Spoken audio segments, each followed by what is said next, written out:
Well, I think what Ted is trying to get at is a legitimate point that what the judges have done over the course of now many decades has really entered into the political realm and just decided that they're just another branch of the government that can make laws, that their job is no longer just to be really judges and try to be referees between the executive and congressional branch, and instead of doing their proper limited job, they've decided that they're going to get into the realm of politics. And if they're going to get into the realm of politics, why just stop at retention? I mean, in Pennsylvania, we elect all of our judges from the Supreme Court on down. And we recognize and have recognized that there's a political element to the judiciary and that the public ultimately has to have some say in that. And so if you're going to go a half measure, which is what Ted's done, then you might as well go a full measure. I'm not sure that's going to change anything. I think you look at the laws in Pennsylvania, the courts in Pennsylvania.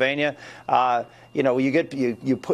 you give them this power to legislate, putting it, whether they're elected or appointed, the problem is the power that they don't have under the Constitution that they're exercising, and neither political branch is fighting back. Right. And so I would make the argument that the better solution is if you're going to put effort into trying to control the judiciary, it's by doing things that limits their jurisdiction or requires, for example, the Supreme Court to take all appeals. So right now they have the best of both worlds. They can make decisions whatever they want to do, but they don't have to get bogged down with any of the consequences of their decisions by having other cases come to them. So you just pointed out that even as gay marriage has become the law of the land, heterosexual marriage is basically collapsing. People aren't getting married even when they have children.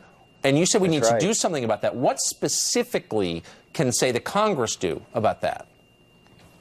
Yeah, you know what I always say, I say this out on the campaign trail all the time, that the most important power that a president has, and obviously I'm running for president, the most important power the president has is the power of the bully pulpit.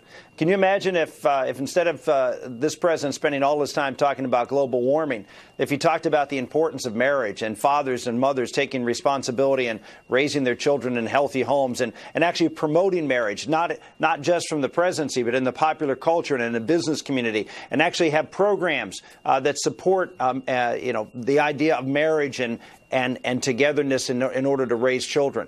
That to me is the most important thing we can do as a society, is begin to lift up a marriage as an institution that's important for the survival of our country, because too many children are falling through the cracks. You mentioned, Tucker, that now half of the children who are born out of wedlock in America, over half, are born in houses where the father is living, but they're not married. Why? Because now marriage has nothing to do with children. And the more, now that with this decision, we've now cemented that marriage is not connected to children, and therefore you're going to see more children growing up in unmarried homes.